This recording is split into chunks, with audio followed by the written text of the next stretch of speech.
back. What's up, you guys? It's the pitch of discontent. I'm Owen. He is. Owen Paige. Yeah, there it is. Welcome to the weekly roundup, episode 215. Back for another week. Before we get into tracks this week, Paige, I believe you have something that you would like to say to our loyal watchers, listeners, audience. Please. I am deeply sorry for my behavior on the last episode where I ranked Kookaburra so low in my list of birds. This isn't a joke. This isn't a fucking game, Owen. Please go ahead. I should have put them higher. They haunt me now. They follow me in the night. I've got death threats in my DMs from kookaburras. And I just think that's uncalled for. But I hear the kookaburra supremacy and I respect it. I've found that it's like Taylor Swift, like you just don't fuck with kookaburras, you know? What's crazy to me is that you're apologizing for like one of the rankings and not the incompleteness of the ranking. I'm not finishing the list. None of you deserve it. Reese is very excited. Look, it takes a lot of balls to come out here and do a hostage apology on cam. I'm glad this was my first one. I feel like we can all appreciate your respectable solemnity. And I just want to say thank you. I'd like that. There's like that guy on YouTube who ranks apologies. I'd like to know what he ranks it. How did I go? I'll send it to him. I took responsibility. Yeah. Also, if you don't know what we're talking about, you're not a real fan. So sorry. Oh my God. Just go watch last week's episode. Go watch the last week's episode. You might have missed it because you were at a funeral or something. Owen's a prick. Ignore him. Do you have any other shout outs or anything you want to talk about at the top of the show? Shout out Imogen Heap's TikTok. That was definitely a wild thing to watch this morning. I don't know if she's a TERF or not. She says she's not. So I think that if you say you're not trans exclusionary, that's like fairly good enough as long as you're not going around and being trans exclusionary. I guess, yeah. So I'm going to take her word for it unless someone can, give me the receipts on that because, Imogen Heap. She's definitely doing old person on TikTok style videos though, with like the but she looks B-grade Snapchat filter stuff. Super like left wing in aesthetic, and I don't know if that's enough. But yeah, strange. She literally had the blue hair in her hostage apology video. So I wonder what the ranking is for that. Yeah, I'd like to shout out her TikTok. It's very strange and weird, and it's a fun time. I'd recommend it, to be perfectly honest. Yeah. Go check that shit out. I have a couple of releases that I want to shout out at the top of the show.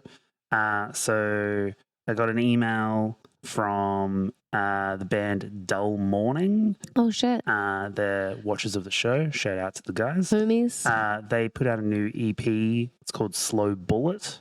And shit rocks. It's good. Came out through Sunday Drive Records. Oh, that's good. And they did a split back in 2022 with a band called Anxious Arms, who we've featured on the show a couple of times. So I recognized the name, but I didn't know that they had a new EP out. Did you check out that Horse Girl EP? Not yet. Oh, okay. Neat. Another shout out is a band called Ends in Tragedy. They're a Melbourne metalcore band. Nam/Melbourne. They put out a 3-track called Angel Wings. Angel Wings in a Violent Sky, and shit rocks. That's a sick name. If you are as old as I am and you remember the first time you heard Parkway Drive's Don't Close Your Eyes, you need to hear this immediately because it fucking rocks. You immediately transported me to that moment in my life. I messaged the guys and I was like, hey, congrats on the new release. Songs rock. I was like, makes me feel 18 again. Invigorate me. Yeah.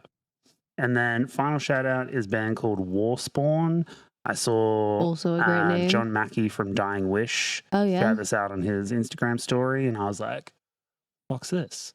And it's crazy intense metallic hardcore. That's what I would expect. Pseudo deathcore kind of shit. The release is called Immaculate Objection, and this is a spin kick music. It's fucking. Is objection the opposite word to conception? It's Immaculate Conception, and then they've inverted it to objection. Yes, no, I understood that. I was just saying. Play on the words. Oh, wow. Thank you for mansplaining that to me. You're very welcome. I really appreciate that. It might have gone straight over my head otherwise. My pretty little head. Don't worry, I got it. I'm just a girl. This motherfucker. We have fun here. You do. Yeah, all 3 releases are dope. Check them out if you want some cool new stuff. But I also have a very packed show for you this week. Should we just get into it then? With your slow Buddha-like ascent nod? I'm going for pulled back and mysterious this week. So I'll be doing a lot of slow nods. She's very demure this week. Yeah. Very mindful. All right, old ass meme. We've already done that bit. Move the fuck on. All right. Let's get into the tracks. Let's go.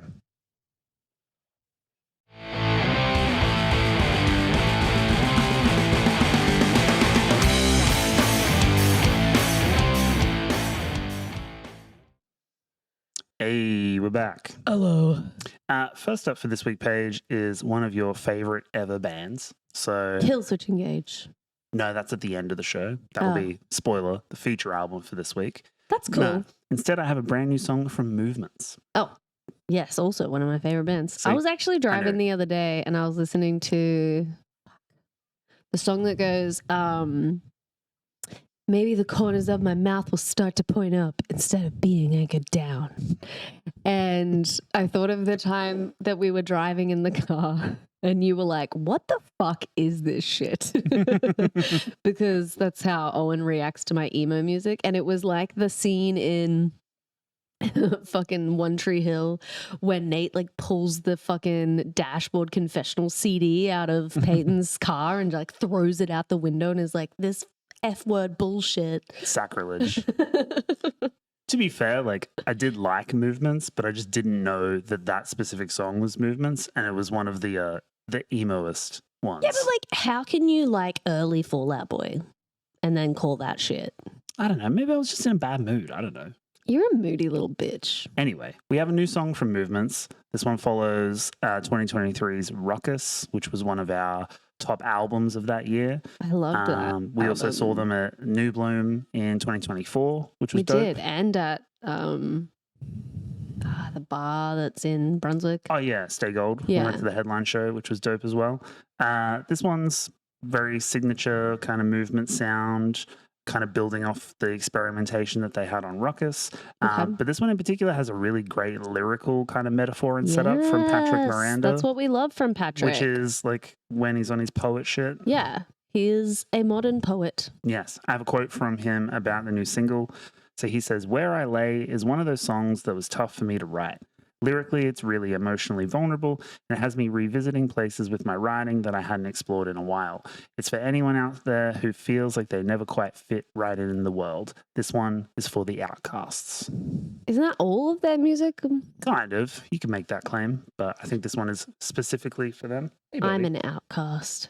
Should we get into the track? Yeah. Let's do it. This is Movements, Where I Lay. Let's go. I only wanted to be something in the garden where I lay. All the flowers bloom but me. I'm staring at the sun and taking rain. Still I can't help but feel so out of place. Who hurt you, bud? Patrick, no. You're great just as you are. Yeah. My favorite thing about Patrick is his little like half yell vocal fries, like where he goes, "Where are they?" It's like almost like a Daffy Duck quack. He is able to put a little bit of grit and a little bit of texture. He knows how to accentuate. He knows how to take a song that I think like in formation is like very meat potatoes, like nice, consistent but it's not repetitive because of his dynamics Yeah. vocally. I would say that song is very much more of a straightforward movements song compared to some of the more like playful stuff on Ruckus. Well, their older stuff is a bit more straightforward to give more space for that kind of like vocal flair, I think. And this I feel is like a nice cut between the two. Yeah, I agree. The album before and Ruckus. But I do think lyrically, like the whole metaphor setup just works really well. Like the idea of like comparing yourself to some kind of plant that can't bloom, but you're Photosynthesis. Photosynthesis. Sorry, Cool. that's a reference to SpongeBob. You're welcome.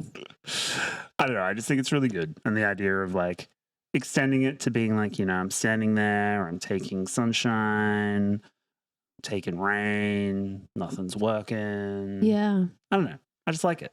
I like a nice metaphor that's fully and conceived. maybe there's a fungal issue with the roots. You know what I mean? You need vitamins. Yes. Vitamins.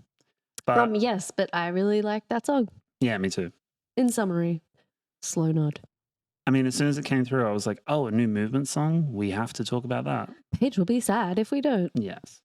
Let's move on to the next track I have for you. Sorry, you want to say that again?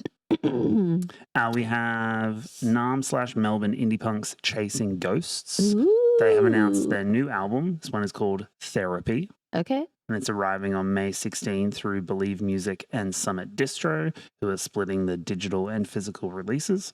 The band's latest single is called My Bingai, which is an Indigenous term for my brother. It means that it's obviously going to be about like a sibling or someone, like a close friend. That's true. You intuited correctly. I'm not trying to infantilize the Indigenous culture of Australia, is all I'm saying. This one was produced by ARIA-nominated producer Stevie Knight, who's worked with Stand Atlantic, Yours Truly, Red Hook, many others. Mixed by James Paul Wesner, who worked with Paramore and Under Oath. Holy shit. So they got a pretty good team on this one. The song itself was inspired by confronting conversations with men about their domestically violent pasts. So Deep. you were correct in the intuition. Still not cute. No.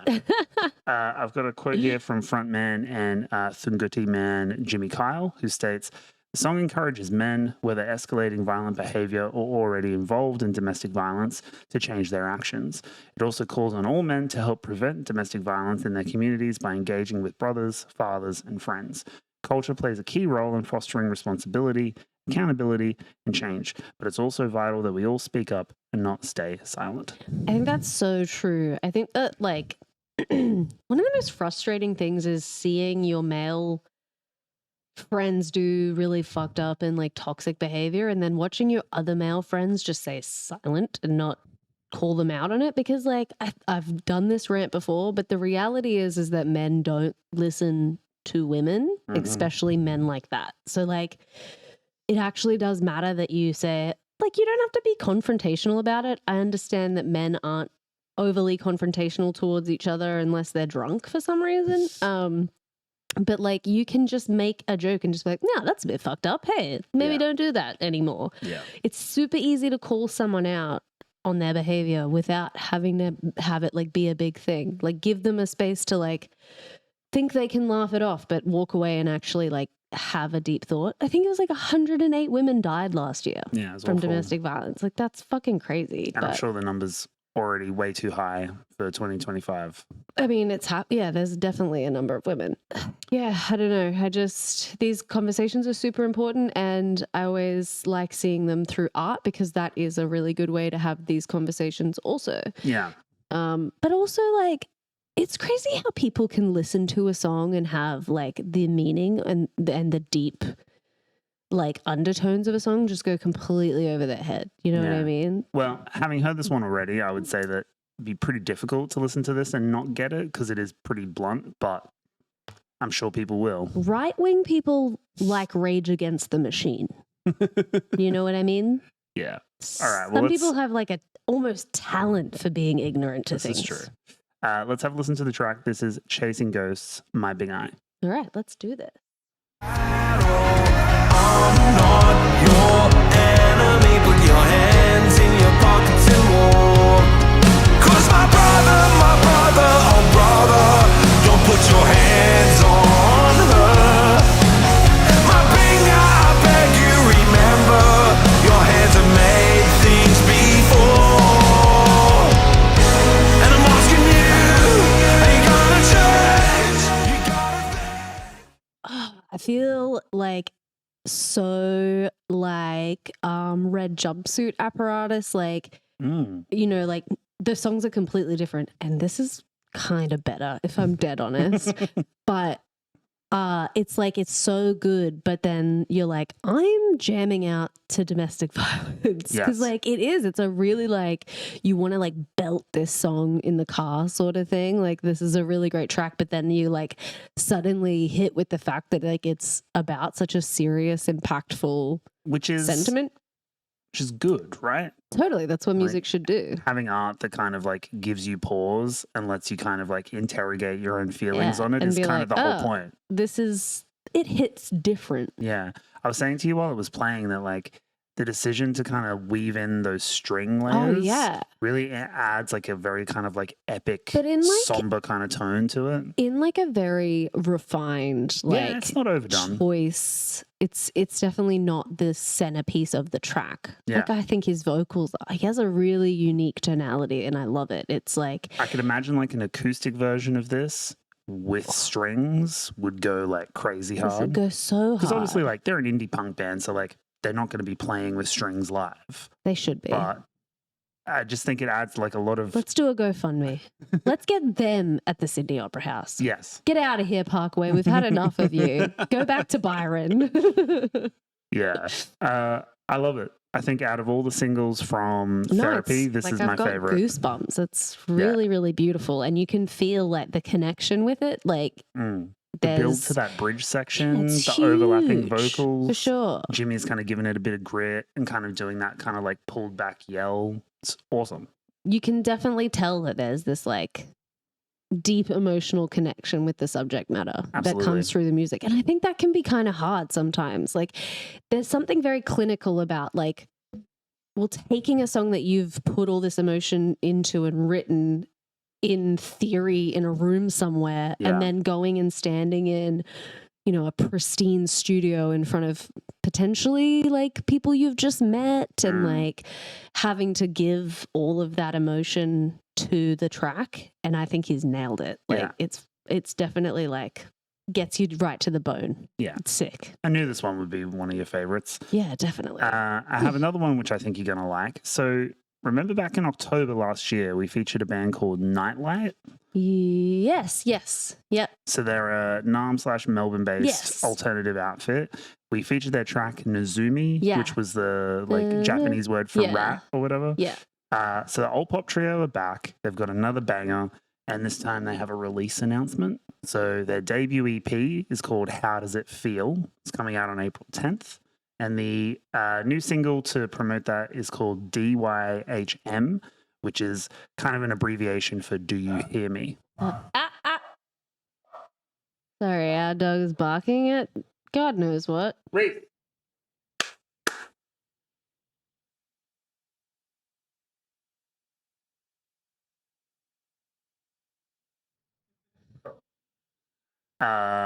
Anyway, excuse you, Reese. Son of a bitch. Shut the fuck up. I love this one. It's very attention grabbing. It kind of leans in towards this like hyper pop intense sound that they have going for them. One of the members is playing like a guitar, which is always Hell sick. yes. I don't know why, but as soon as anyone says guitar, I'm there. I'm signed the fuck up. This one sounds like perfect anime intro music to kind of like give you the vibe of what we're about to listen to. So metal? You'll see. This is Nightlight, DYHM. All right, let's check this shit out.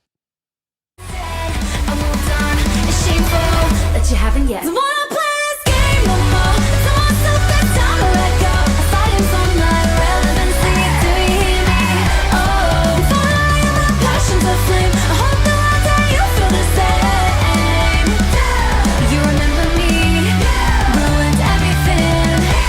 Your reputation lies. Tell me.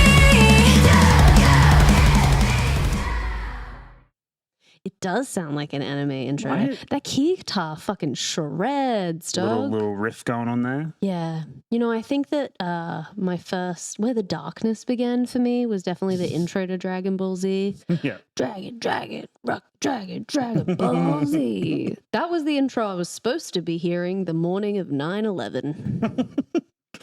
The real darkness. That's what they took from me. Yeah. Bush did 9/11. I did that TikTok trend You of never laugh when you need to laugh. Fuck you.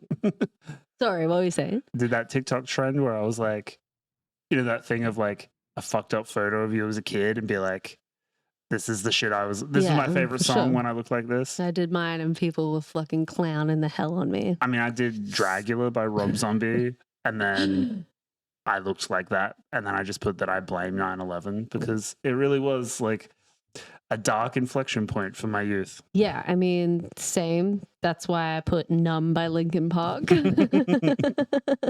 Incredible. Yeah, tight.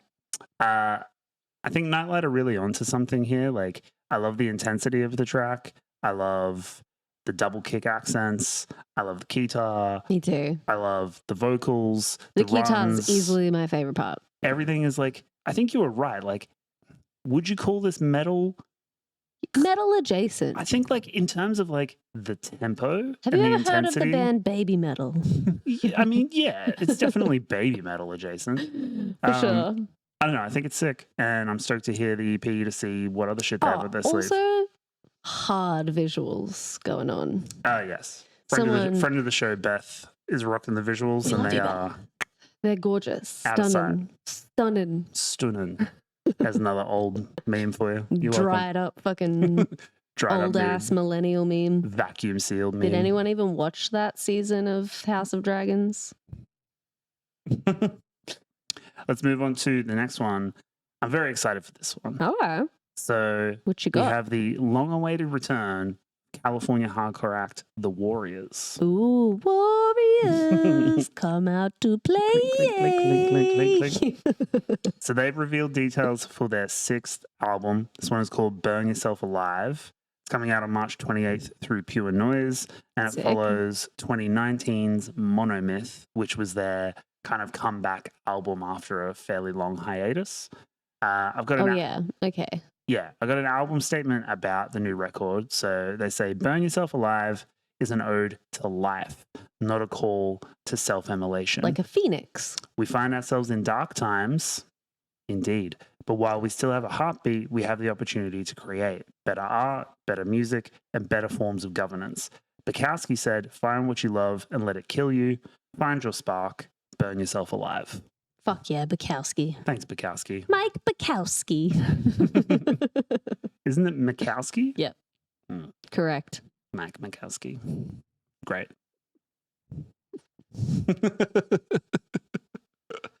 Also worth noting that this weekend the band are playing the Just Another Gig Fest in Tacoma, Washington, and they're doing a 20th anniversary set for 2004's War is Hell.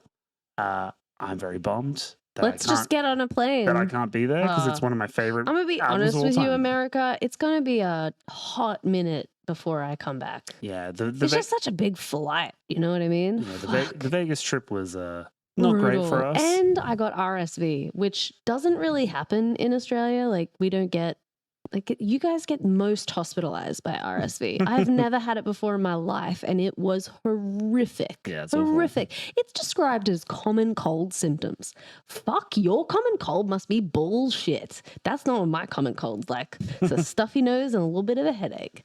I was dying. I was like in a bathtub. I was like, I'm going to be like Whitney Houston. I'm out of here. It's a miracle that I Jesus Christ. survived.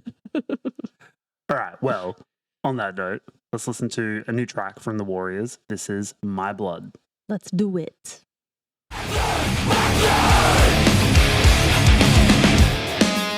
It is taken away. It drops a day. It's a day they can't repay. Are you feeling the same? Oh no, no shame. It's time we all call by our name.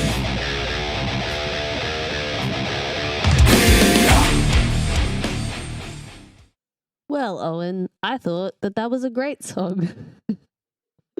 Tell me what you think about the song. Oh, the victory! Hey. Slinking back over. Thanks. He was making me a cup of tea for those playing in other countries. That's what a cuppa is, because Australians are I lazy. don't appreciate you fading it back in when I'm not I here. thought it'd be funny. Makes me look like an absentee producer. I mean, you were just there. That was sick. It was hard hitting, gritty. Definitely gives like good live vibe, like a good chant along type energy. So I was chatting about this in the DMs with someone on the pod, but Why don't you just marry them? last time I saw the Warriors, or really the only time I saw the Warriors, was when they toured here in 2007 with Parkway. On the I hadn't even Horizons tour. graduated high school yet. Yeah. That's a long ass time ago. But they played 2 shows at the arena in Brisbane, and the shows are kind of infamous because That's not a place anymore. there was like some moshing that happened, and then that turned into like a fight, and the security guys pulled them out of the show up onto Brunswick Street, and then that turned into a brawl. Wait, I And think then I the remember hearing about the this. police, the Valley cops, like lost their fucking mind, and like there were paddy wagons and people getting fucking yanked out of the show. It was crazy. Normies get really stressed. It was. You know what's psycho. really funny is like I know a guy who would have been at gigs like that who is now like a Valley cop. It's just like, does he tell them to just chill? You know what I mean? Like, will he speak alt for normie cops is what I want to know. I mean, ACAB includes that guy. So Yeah, sorry, dude. I don't think you're watching this, so it's fine.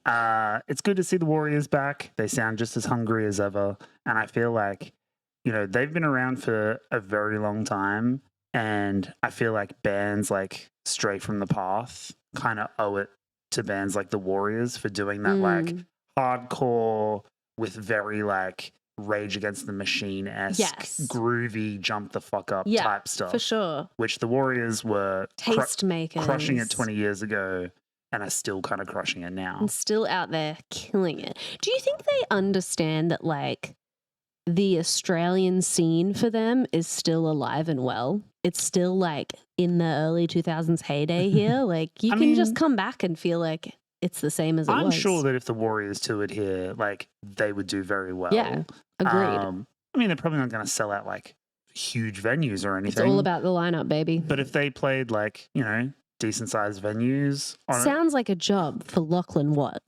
Sounds like a job for friends of ours that book tours. But yeah, I think with the new record, maybe we'll see him again. Yeah, I would like maybe that. the cops will be there. I don't fucking know. Oh, man, that sounds so good. I love a good show story. You know what I mean? Like that one time where someone was crowd surfing in that basement venue and they pulled the sprinkler out and then flooded the basement venue. That's a good one. Or when the power went out and everyone started. Funny story. That was Lachlan Watt. You, Lachlan. That was her nightmare playing at Rosie's. And Lachlan was I didn't remember who was playing. I just remember that happening. And Lachlan was crowd surfing and got to the edge of the stage and reached up and grabbed. So funny! I didn't know that was grabbed lucky. the fire sprinkler and then got yanked down, broke it, flooded everything. So that was a fun time. That's a good story. There was one where all the power went out and they just started playing in the alleyway next to the venue. That was Tim Barry from Vale, and they did like an acoustic show outside. There that was was a great. D's Nuts one that went off too, and that was in the Orient Hotel. Oh yeah, and that all ended up out on the street. Yeah, but I think that was more through virtue of like overselling tickets, and the Orient is such a weird, misshapen venue that like if you sell it out, people are going to be stuck behind pillars and like behind in a stairwell and shit, or on the second floor of the hotel and not be able to see anything. It was whack. Yeah, the shows in that little like corner stage was so weird. And that was like a D's Nuts show, and so people just ended up being out on Ann Street, like one of the main streets in Brisbane, just like on the road in the middle of the night, and it was honestly sick. It was so rad, and I love those shows. I know that they're bad for our community and like give a bad name to how destructive alternative music can be, but they're fun. It's a show like that usually correlates to the venue stopping shows or shutting down 6 months later. Yeah, I know. And that's totally fair. Like, no hate to venues. It's shows like that end us up in the Daily Mail where it's like, oh, the emo music is ruining everything again. Final track for side A this week is another heater. We've got Nam/Melbourne Heavy Outfit and friends of the show, Heavensgate. Oh, hell yeah. So they are having a big year. Bribey Island. It's Heavensgate. Because that's where all the retirees live. Okay, good one. That's like a joke that your like boomer uncle makes at Christmas. How does it feel to be a boomer uncle? I'm proud of it, to be honest. Heavensgate are going global. They've announced they're signing to Pure Noise in the US. That's so sick. So now they're label mates with the Warriors, which is kind of fucking crazy. I can't not do the bit every time I hear one. In collaboration with Grayscale for Australia and New Zealand. So pretty crazy team. They are currently... There you go. There's your lineup. They are currently in North America doing their first ever US tour. Honestly, deserving. Yeah, so they're supporting Sweden's Throne, who were just here in Australia, and they're doing that through February and March. Sorry, I have an itchy butt To celebrate all of this news, they have a new single called Oblivion, and I have a band statement about that track. So the band says, Oblivion is the collapse of everything around them, whilst all they have is each other. Although the story we are telling is of a relationship with a significant other, the lyrics are crafted in a sense to allow the listener to relate to... Sorry, honey. Turn them off. She needs the alarms. It's okay. This is what ADHD looks like in a mid-functioning adult. Okay? It's like 80 alarms. It's essentially 100 alarms for every 15-minute increment of the day. And whenever I have pills to take, meetings to go to, pretty much everything. Please continue. Lyrics are crafted in a sense to allow the listener to relate to similar hardships, whether that be with another loved one, substance, or any other form of dependence. Okay. So essentially about a toxic relationship and codependency. Mm. What are you obliviating though? Like yourself? No, it's like giving in to that codependency will take you to oblivion. Yeah. Right. Beautiful. Mutually oblivion. assured destruction, you know? Yeah, like two eagles in a death dive, you know? How Sure. they fight, they like dive down and they entangle each other and they're like mutually assured. Okay, yeah. And then they die sometimes. Obliviate. Maybe one lives, I don't know. We had frontman and friend of the show, Naz, on the pod back before we started doing YouTube and video. I know, he's such like an OG. Yeah, he was one of the first like in-person guests we ever had. And also like just such a sweetheart. He's lovely. Genuinely really genuine, nice guy. You know, when you meet like people who are just like absolute ace humans. Yeah. That's Naz. So in that pod, he hinted at the writing process and the kind of expanded sound that Heavensgate were going for on new material.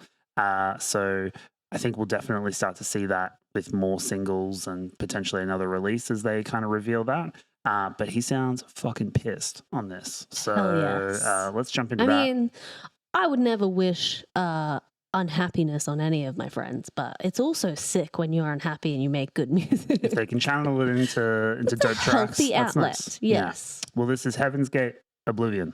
Let's do it.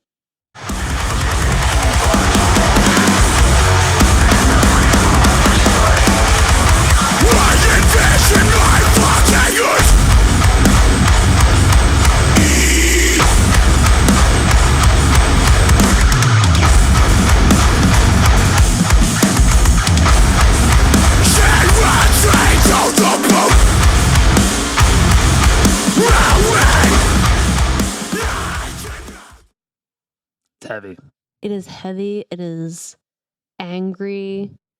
And I totally get it. There's a lot to be angry about right now. Mm-hmm. You know what I mean? Yeah. Vibes. I really enjoyed that. What'd you think? I mean, I just think it's Heavensgate doing what they do, like personified or like to the kind of T. Like, it's definitely heavy, like mosh music. I do like the little exploration of texture going on in like the midsection. They do this It's thing. not your everyday breakdown sound, is it? No, and I was gonna say like they do in that kind of like new metalcore vein. Like they've got a really good understanding of like when the stops need to happen, totally. and the little like drawn out bits of ambience or like a hard cut to then drop into like the next section. Like there's no set framework, but understanding when to refrain and when to go all in. Yes. It's showmanship in a lot of that live setting way. I just think like the rhythmic component of it is very, very it's like got good rhythm. attuned to like what will make people move. It's giving rhythm. Yes. The musicology term is rhythmic entrainment, and this is entrained. Oh, I am entrained. Oh, I am entrained. I think you'll find I am in a train. Oh, sir, I am entrained. I'm entrained. All right, well, that brings us to the end of side A for this episode. So I hope you've enjoyed those tracks. We have another half of the show that we would like you to watch. Head on over to the Patreon, TPD, patreon.com/TPDpod. There we go. Good. And well done. Got a couple more tracks for you. Got that Kill Switch feature album to talk about. If you want any of that, come over to the Patreon. Join us. Let's do it. Let's go. Let's go. Come on, guys. Come on, let's go over here. We're going over there, which is still just here. No one has to even leave. Okay, see you there. See you later. Bye. Subscribe now to the Pitch of Discontent Patreon to receive access to extended cuts of our bonus episodes, as well as exclusive behind-the-scenes content, monthly Patreon-only episodes, member-only votes, the TPD community chat, and much more. Go now to patreon.com/TPDpod and join for as little as $5 a month.